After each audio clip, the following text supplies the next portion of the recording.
go where you're wanted, right? Like there's a lot of towns, there's a lot of states, but there's a lot of towns out there, municipalities that still have a ban or still have an embargo on cannabis and are not really, sure. Like, yeah, you can spend a lot of time and money to try to flip that town and maybe you'll gain that population as, you're the home dispensary in that spot, but you're going to spend a lot of time and money doing so, right? So, go where you're wanted, right? In this episode of the Dispensary Marketing Podcast, I'm pleased to bring you Rob Patton. He's the co-founder, the CMO, and the owner of Green Meadows, a vertically integrated family-owned cannabis company whose retail side is also award-winning.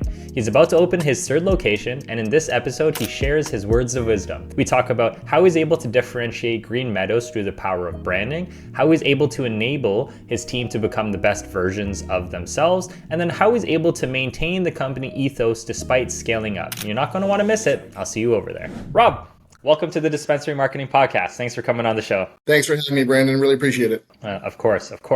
So what are your keys to running a successful dispensary? So I think first key to running a successful dispensary, what I hope many other dispensary owners would say, starts with the people, right? It starts with those that you manage or that you hire and train and then ultimately manage to represent your brand, represent your ethos, just who you are. And, I think the right people working at your dispensary can be the difference between a good experience, a great experience, a not so great experience.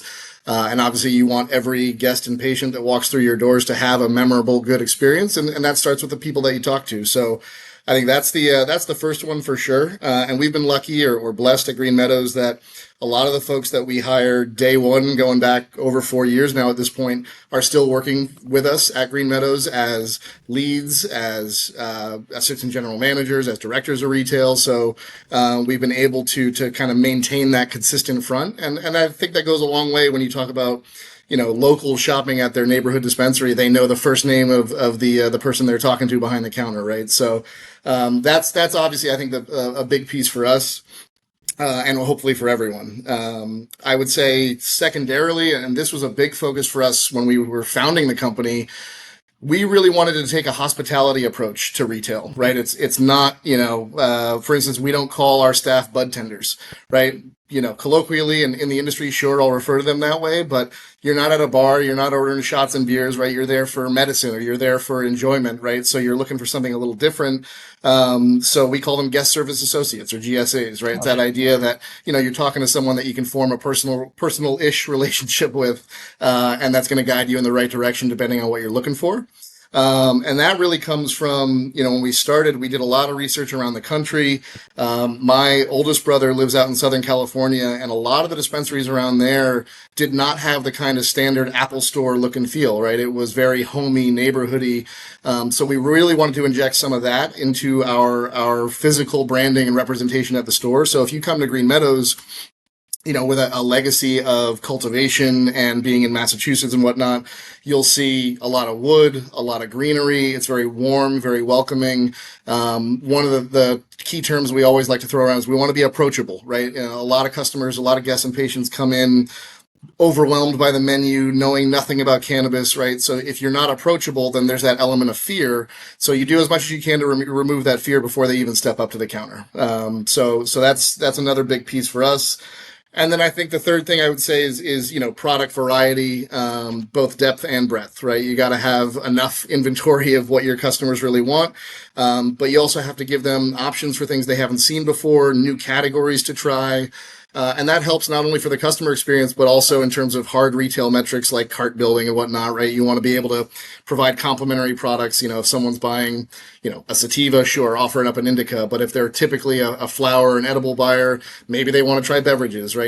Open up that door. Maybe there's tinctures, transdermal patches, right? So you try to run the gamut of all the things that, of course, people want, but then maybe there's some new stuff that, they haven't tried that you want to open their eyes to a bit. Man, you're hitting on so many things that I'm very, very excited to touch on. Let's start off kind of at the beginning. So right now, you're about to launch your third store. Congratulations, by the way. Thank you. But I would love to understand your perspective of, old Rob running a dispensary and maybe just starting the dispensary. Maybe a couple of years ago, you're like, hey, we got our license. We just, got the team, maybe got some funding. You're like, this is going to be probably one of the most fun things. I don't know what your perspective was, but again, I'd love to hear it. And I would love to hear how that perspective has changed over the second store and the third store? That's a good question. So old Rob, which is, I consider that myself every day. I mean, I think we opened a dispensary in February 2021. We founded the company as a family in 2017. So you go through those first few years of what's it going to be? What's the aesthetic? What kind of feel do you want to bring to the community? We had just been through or still going through COVID really at that point as well. So I think, maybe we weren't part of that first wave of cannabis in Massachusetts where, the doors open and there's line out the door no matter what. And you quickly hit that realization that, okay, this isn't going to be a walk in the park, right? Like this is going to be something that you're going to have to battle for every single day because guess what, right? Every few months, there's a handful of new dispensaries coming and likely in your geographic area. And a lot of times, the only, or one of the only tactics that they may have is just undercut, right? So how do you develop connections? How do you maintain a welcoming and stable staff that's going to be carrying your brand forth day after day? I think, as far as how I've changed personally from dispensary 1 to dispensary 3, a lot more realistic expectations around, buying habits right out of the gate, understanding that people that have lived in that area, no matter how good your location may be, they've got their favorite dispensary already, right? They've got their number one shopping spot based on their commute or where they live or whatever it may be. So how are you going to address them in a different kind of way that's going to appeal to them as a consumer? And that's not just going to be a one and done, right? You're actually going to form a relative connection there and get them to come back time after time. You look around, there's a lot of businesses doing a lot of great things that you try to pull from. A lot of businesses that you look at and you're like, okay, I know I definitely don't want to do that, right? So, you take the good with the bad and you try to, again, just present yourself in an authentic and high integrity way and hope that leads in terms of forming that relationship with your guests and patients. Right. I think when a lot of entrepreneurs get started, it's very much, me doing everything, right? Maybe you're doing the payroll, you're at the front desk, you're doing the marketing, you're doing the sale, you're interacting with the customers, you're putting out all the fires, you're speaking with the lawyers, you're doing everything, right? Sure. But at some point in time, there will have to come a point where you start delegating responsibility, right? Yep.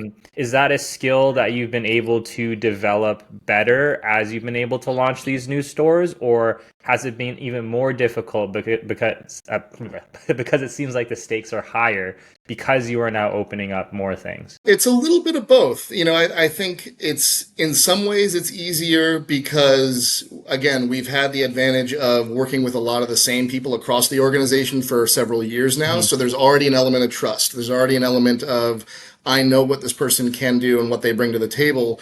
So I have no issues delegating, right? The other side of it is we're also not just dispensaries, right? We have cultivation and manufacturing as well. So there's that element, from an ownership perspective of, where are profits the highest, right? Where am I going to focus my time? Is it on growth and innovation and expansion? Is it on fixing issues? Is it a combination of the two? And where do you kind of strategically delegate those things to folks within your team that can step up and lead, right? And it's something we've been very proud of. We've done a lot of internal promotion over the last few years to different roles, giving people chance the opportunity to cross train in different roles, and then ultimately grow their career by growing with Green Meadows. So as far as now at 3 stores, I wouldn't say it's an element of higher risk, but it is, or higher stakes. I would say it's more, there's a necessity to delegate at some point, right? You get to a certain point where, even just, it was a point of pride for a while. I knew everyone's name in the company, no matter what, and their backstories and their families and everything else. Now we're getting to a point, it's like, okay, you got to remind myself of who's at this store. And yeah, exactly. And I'm still do a pretty good job of it. I like to think, I don't know, who knows, maybe my staff thinks otherwise, but, it's something where, you kind of test yourself and your organization, right? You have this long-term vision of what you're going to be as Green Meadows in 1, 5, 10 years. And those delegation points become kind of milestone check-ins to say like, hey, are we growing in the right way to actually hand this really important thing over to, this person or this team or whatever it may be. I'm still heavily involved in the day-to-day. I'm the head of sales and marketing. So in terms of, wholesale outbound and what our brand is and how we represent ourselves, I still oversee all of that. But as far as day-to-day execution, it's a lot of leading those that, are on the team. And then again, luckily have been here a while with us and kind of know what we're trying to do. Right. So speaking about, kind of day to day, operations and stuff like that, what are your current biggest challenges and, kind of how are you overcoming them? So, I think in this market, especially in Massachusetts, right, we know price compression is a thing. There's oversaturation to a degree. Again, it's mainly analyzing where your areas of the business are succeeding and driving significant margins and profits for your business, areas that maybe need a little bit of help, and understanding where I'm going to spend my time, right? There's only so many hours in a day. For me, it's been turning a lot of the marketing execution over to the team that I have in-house, as well as our agency partner that supports us, to really get the word out there, represent us in a nice way. Also knowing that, look, as a family-owned company, and being there from the beginning, I do serve a little bit as kind of the face of the operation, if you will. But even then, right, there's a strategic initiative in the back of my mind of like, okay, how do I spread that out a bit, right? How do I disseminate that to other people as well? My focus mainly has been on business development, forming partnerships that are going to last long term, because I think that's where, you look at this industry and it's a lot of chaos, a lot of turmoil right now. And I think it's going to get harder before it gets easier. So if you can, look across the table at another organization that's doing things the right way, that you can establish an element of trust with, understand their business and they can understand yours, right? How can you hold hands to a degree and say, all right, we're going to fight this war and survive this together? So that's where I've been placing a lot of my efforts as of late. So you mentioned that you're family owned. How do you put on the boss hat or the manager hat, the general manager hat, and then how do you put on the family hat and then make the distinguish between those two? Presumably, there were a couple, I wouldn't say rough moments, but maybe arduous, maybe tough moments that you'd have to deal with, especially at the beginning before you kind of hashed out these are the roles and responsibilities and stuff like that. I think one of the biggest benefits of having the family is that there is the inherent trust there, or there should be the inherent trust there because they are our family.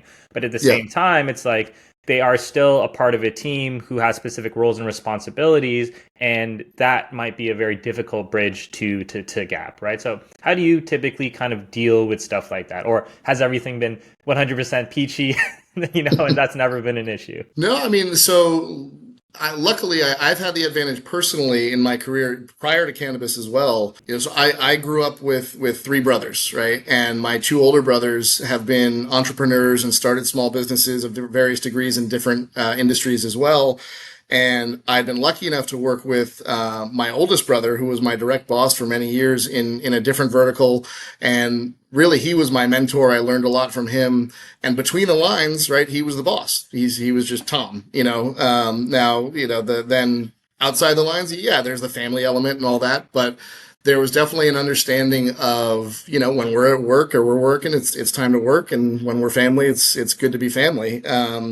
So we do our best to not drag that, into one area or another. It was kind of understood really early on, what roles we were each kind of be playing.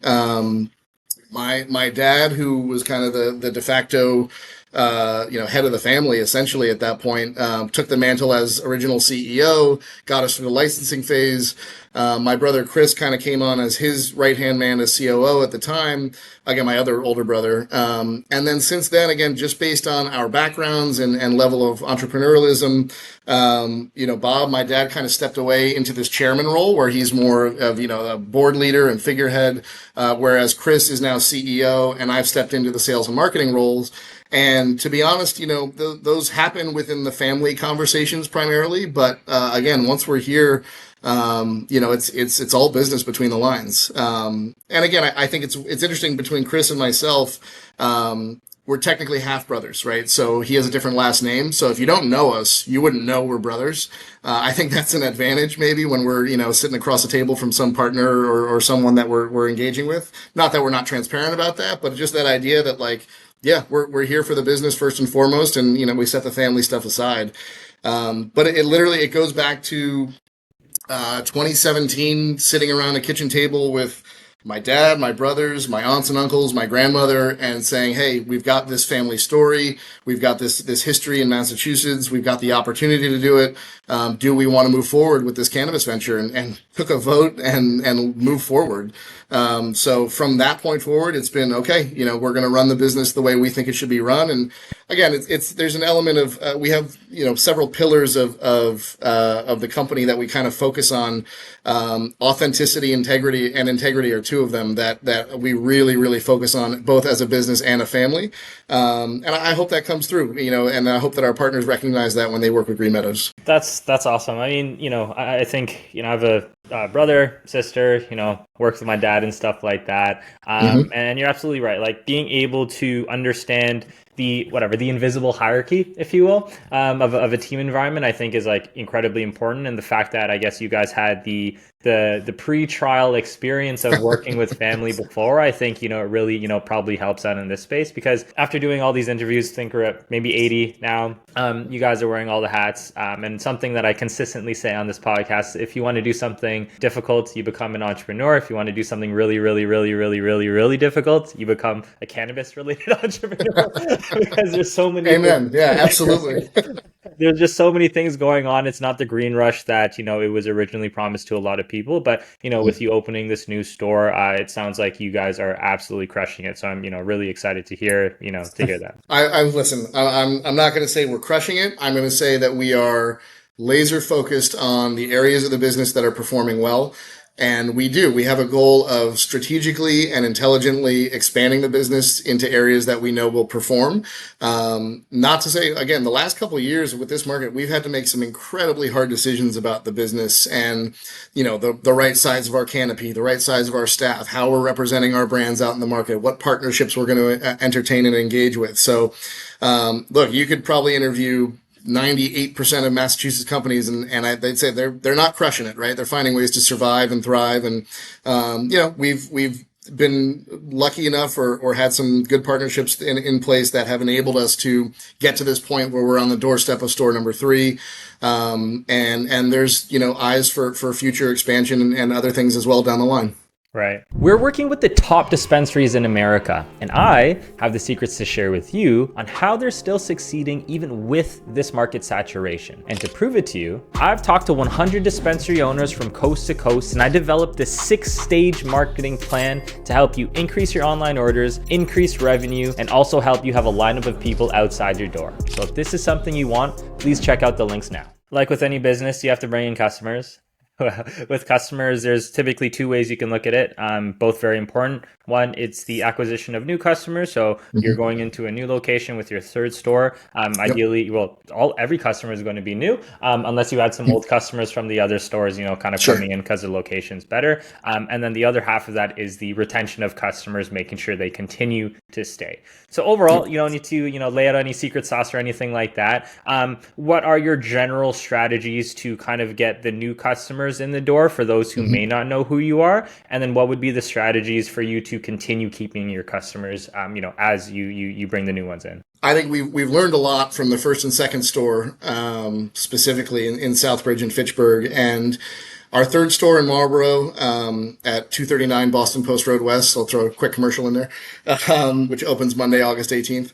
I think, a big focus for us as a company, not just at the retail side, has been innovation, right? Is one area where, again, can we in-house develop a new product, right? Can we, find a category of product types that consumers may be interested in, may want to pay for, that doesn't exist elsewhere in the market, or at least is limited in some capacity. We had really good success with the launch of a 1-gram disposable vape about 3 years ago now, called the Tank. It's still one of the top selling 1-gram disposables in the state, and it's doing so at a wholesale price that's near double, probably where you would find the lowest priced 1-gram disposables, right? And that's intentional, right? That those areas where we understand guests and patients still want to pay for quality stuff. They still want to pay for that premium item. So how can you, it's not easy in every economy, as we know, especially when, a lot of operators are towards the bottom of that scale in terms of price. So I think, having that approach of positioning it and actually proving it out as a premium item that, We rarely ever see returns on that. We're always developing new SKUs and new collections on that. So then how do we expound off that from there, right? We came out with a 2 gram disposable that has two 1 gram chambers and a switch on the bottom to allow for, basically a consumer to have three different smoking experiences, right? Either side or a blend in the middle. We developed a product called Wanna Dips in conjunction with a company based out of Colorado. They were making THC infused, basically Zyn pouches, right? So remove the nicotine, inject 5 milligrams of THC and some natural flavoring, and we've got now spearmint, watermelon, lime, and orange creamsicle. And next week we're launching green apple. So having those kind of new products. Of course, you still have to have 55% of the market's still going to go after flower. You still got to carry a significant amount of vapes and edibles. So, but I think those ideas where you can create literally on your retail shelves a good, better, best model, because you're going to have folks that just want to come in, they just want to pay, the lowest amount possible for the highest tack possible of 7 grams of shake or whatever it's going to be. So you got to cater to them, but then you can also cater to those that maybe have a little bit different eye on something. I think if you present that to a new audience in a place where they haven't seen a lot of that before, especially as the new guy in town, you're going to attract a lot of eyeballs and hopefully foot traffic right out of the gate. The other thing I would say then would be kind of leaning into that consumer experience, not only in store, but really every single touch point, right? So how are they engaging with us are they seeing digital ads driving them to the stores? Are they seeing billboards when they get to the store? Do they notice that it's a little bit warmer? It's a little bit more, hospitable. We have guest service associates. We don't have bud tenders. We want you to just have a conversation with us. We're not looking to just upsell you, right? So then from there, can we then effectively upsell, but can we welcome them into our Harvest Club loyalty program, right? Where they get access to new products, they get loyalty points, that kind of thing. And actually we're developing, and coming out, I want to say 4 to 6 weeks, let's say, a mobile app, right? For our retail stores, right? So basically finding another channel to engage with consumers on, where they can, talk to Green Meadows, see what's on our menu, in real time, see what kind of loyalty points they've got. And we can let them know, hey, this promo's running, or this, new product is on the shelf. And with the limited options that we have to market to new customers specifically, I think if you can get folks into that audience, that core audience, right, that's where you're going to see the majority of your revenue come from. And then, strategically trying to find those new partners elsewhere, new customers elsewhere. Right. So it sounds like you're trying to, fight, and then figure out as many platforms as you possibly can due to, obviously you have compliance regulations in place that you can and can't advertise and stuff like that. And you're just trying to funnel them as best as possible to your main core value proposition of the new brands and products that you have, the innovation of, whatever it is that you got going on. And then also the VIP program, which presumably you're giving them exclusive discounts and deals and maybe access to different products that they might not have on the outside. Exactly right. I think the last thing I would add there would be, and we've done this very well in Southbridge, very well in Fitchburg, and I cannot wait to really kind of hit the ground running in Marlborough, is really direct and aggressive community engagement, right? Making sure that your people that are the face of your business they're out on the town. They know the locals. We know every business in our plaza.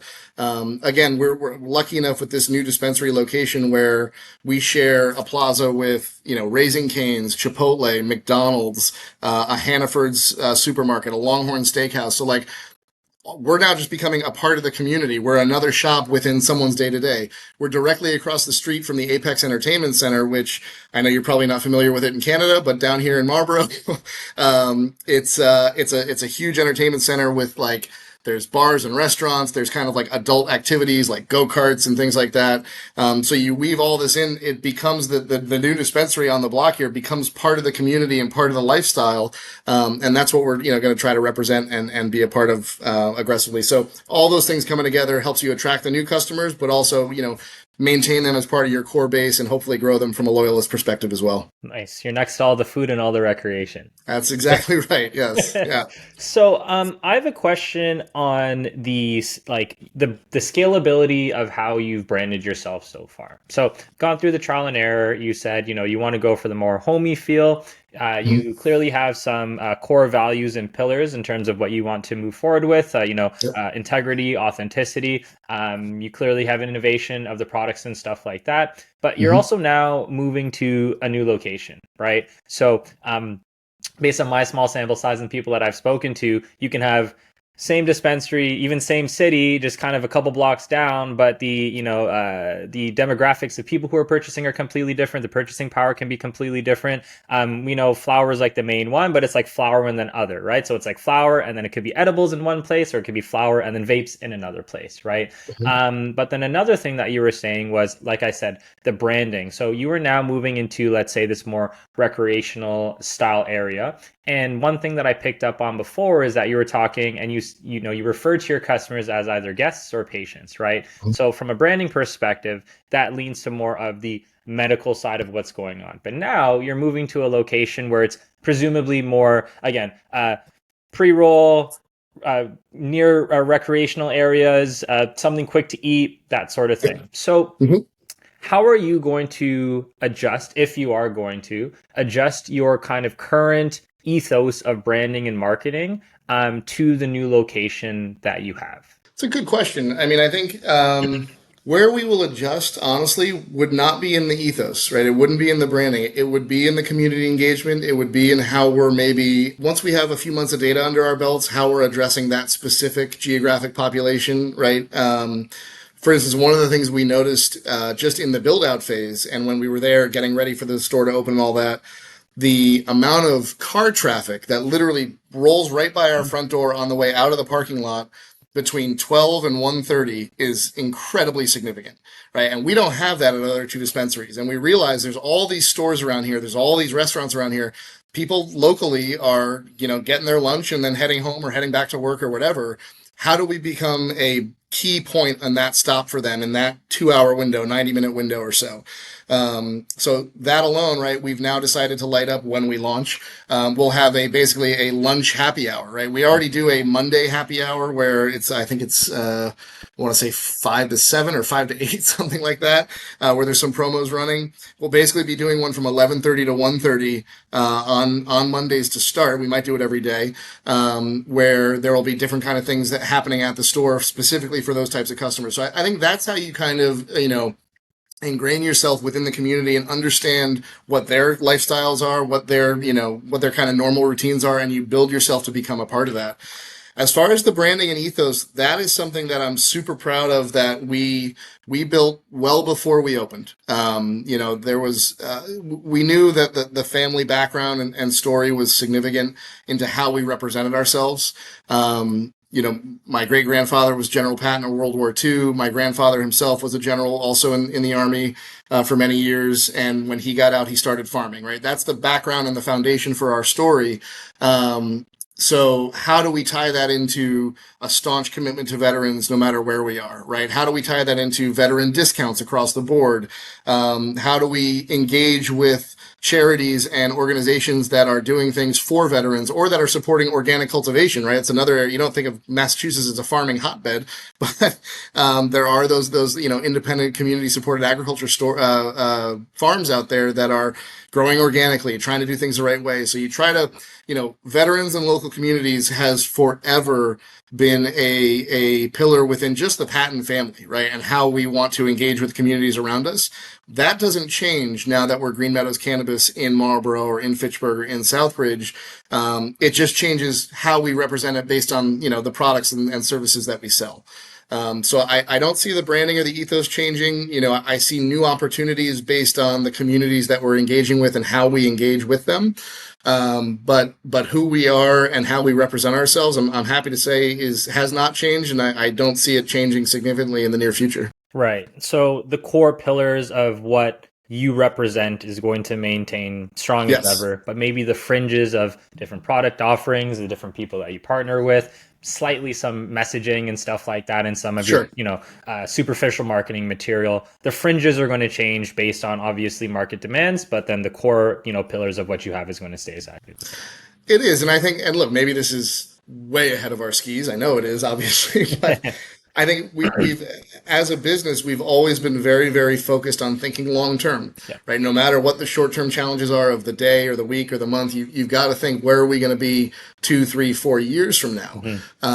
And of course, we can talk federal legalization and how really far off that is and all that, but imagining a world where cannabis is more regular across state lines and at a national level, we feel as though that we have a story and a brand and an ethos that will resonate with the larger population, right? So it's just, can we, survive and thrive within this whirlwind aspect of Massachusetts cannabis right now in 2025, and then get to a point where we're effectively growing that beyond Massachusetts, and then see how that story, hopefully resonates with others, that are interested in cannabis or just interested in what we're doing as an organization. Absolutely. So it's clear based on, even the small chunk of time that we've spoken, your stuff. So what would be your most impactful advice for, let's say, a new dispensary owner, and why? In Massachusetts specifically? No, Sure, anywhere. depending on, how you want to go. No, that's fine. So, I would say I'll steal one from my dad, who was the original CEO, and he used to give this answer in podcasts and interviews, and I like it, right? Specifically for new owners, that phrase, "Go where you're wanted," right? Like, there's a lot of towns, there's a lot of states, but there's a lot of towns out there, municipalities that still have a ban or still have an embargo on cannabis and are not really, sure. Like, yeah, you can spend a lot of time and money to try to flip that town, and maybe you'll gain that population as, you're the home dispensary in that spot. But you're going to spend a lot of time and money doing so, right? So, go where you're wanted, right? Southbridge was one area with our first location where we'd been looking at it primarily as our production facility. And they were the ones that basically said, "Hey, why don't you take this additional space that's attached to it and make it your dispensary," right? And so, they, working with the town and actually understanding they wanted to be partners in the rollout of this, it just makes things so much easier from a regulatory perspective, a legal perspective of how you're operating as a business, who in town, who you're engaging with. So that would be my first, foray into that little piece of advice, would be go where you're wanted. The other thing I would say, and this is one thing I've learned more going from dispensary 1 to 2 to 3, is as early as you can, get into the community and know your audience, right? Know where they've been shopping, know what their preferences are, know how much money they have and what they like to spend on, right? Invest in those platforms, those analytics that are going to help you communicate with those guests and patients better, and it will pay off in the long run in terms of the long-term commitment and relationship that you make with those people. Awesome. So we have a cool little segment on the podcast where we ask the previous guest a question that they want to ask for the next guest, and then you can also ask a question for the next guest as well. Yep. So this question is from Will Dickey from Truly Pure. Has a dispensary located in Oregon. I think he actually got his vapes into 300 stores across Oregon. So Nice. His question was, what are you doing to help your team grow within your business and become the best version of themselves? Well, thank you, Will. Appreciate the question. And congrats on the growth in Oregon. So we have, and again, this is something that was not a day one thing. It's definitely evolved over time, and we've learned, better how to do it as we've grown. The more opportunities that you give your team for cross training, the better, right? That could be something as simple as, your retail GSAs or your bud tenders, cross-training them on the vault and how to operate inventory, cross-training them on management skills and investing in those areas where they can actually manage people someday. You're doing a couple things when you do that. You're covering your own ass, right? You're going to have call outs. You're going to have people that just, don't show up or can't show up or whatever. So having someone be able to shift into another role and seamlessly keep things running is invaluable, right? You don't have to get back there yourself and be labeling pre-rolls or counting or whatever. So definitely cross-training. I would say as much as you can focus on education, right? Take advantage of that. I give a lot of credit to our own retail teams at our stores. They've each set up in the back of the house behind retail. They each have their own kind of mini library of just cannabis books and education. Our team in Southbridge here is incredibly lucky because they have our production facility just right down the hall. So they can go see the grow rooms. They can go see the lab. They can talk to the team about how things are made and what materials we're using. Green Meadows is one of the only operators in Massachusetts that actually sells clones to home growers, both at our stores and at our wholesale partners. So having the ability to educate our team on how we, put that program together, how we cut from mothers, we wait for things to fully root, how we build a whole marketing and sales program around that to drive success is extremely important. And they're not going to find that at the majority of other operators in the state. So yeah, you're making yourself stronger when you do that, but you're also showing that you're investing in them personally. personally, and that creates an innate sense of loyalty long term. Again, no one's going to stay with you forever. You got to recognize that, but if you show that you care about them personally as individuals, it will be returned to you, hopefully tenfold. Awesome. And then, I mean, to the extent that you can, promote internally, right? It does help a lot. Even if, you're on the fence about somebody, but, they've shown that they're a hard worker and they'll believe and they'll try, you can teach anyone anything, really. We just had Marlboro's opening up. Our store manager there his name is Rex, came from our Fitchburg store, right? And one of the employees there that had shown some promise early on and raised his hand for this role and wowed us in the interview, right? So I'm excited for that to start. Starting this coming Monday, come on in and see Rex, and my expectation is he's going to be a part of the Marlboro community and knowing everybody that comes in and out of his doors, just like we have in Southbridge and Fitchburg today.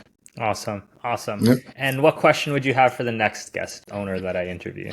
One thing I'll throw out there, I think every new dispensary owner struggles with this a little bit, and or vertically integrated partner, right, would be, I think when we hire and when you're building the company, building the brand, there's that natural kind of push and pull internally of corporate and cannabis, right? I think, there's a need to honor the legacy market, to really understand the history of the plant, the medicinal benefits, all the history of where it comes from around the world, that kind of thing. But then also you've got to know, how to balance a budget and what vendors you're going to have and what your payroll looks like and all that. What HR and benefits packages are you going to offer? So I would ask, in a very, what at times can be a high stress environment within cannabis and specifically startup cannabis businesses, how do you effectively balance corporate and cannabis to, give your employees the utmost confidence that you're leading in the right direction, but that you're also kind of giving a nod to both sides of that coin? Awesome. And lastly, where can we find your company? Please plug all your information. So you can find us, first of all, again, in Marlboro at 239 Boston Post Road West. I will mention that, right off 495 and across from the Apex Entertainment Center. But on Facebook, we're just Green Meadows. LinkedIn, same thing, Green Meadows. Instagram is greenmeadows.usa. And then, of course, our website, greenmeadows.com. And pretty soon, in a few weeks, you'll be able to download the Green Meadows app on your Apple and Google stores. Rob, this is a fantastic podcast. I really appreciate you sharing, all the information that you have. I know you said before that you weren't crushing it, but, like I said, in this little kind of sliver of knowledge that I've been able to gather from you, it seems that, at least on the outside, like on a lot of fronts, that it looks like you at least have a direction in terms of where you want to go. And I think that's probably the most important thing. I think a lot of times in people's entrepreneurship journey, whether in cannabis or not in cannabis, it's like the uncertainty is the thing that kills you, and not knowing what to do and having the conviction in doing it is actually the really tough thing. It's not the losses or even the wins. It's, what am I even aiming at in the first place, right? But it sounds like, at least from, like I said, this podcast, you have things handled, even though it might not seem as such. So wishing you best of luck on this third location. Hopefully there's going to be many more in the future. Appreciate it, Brandon. Thank you very much for having me on. It was a pleasure today, as always. And next time you're in Massachusetts, swing on by. Of course. Thank you very much. And for everyone else who's still listening, thanks for listening to the Dispensary Marketing Podcast. I'm your host, Brandon Kwan. And until next time, I'll talk to you guys later. See you. Hey, according to YouTube, this is the best next video for you. Go ahead and click it now.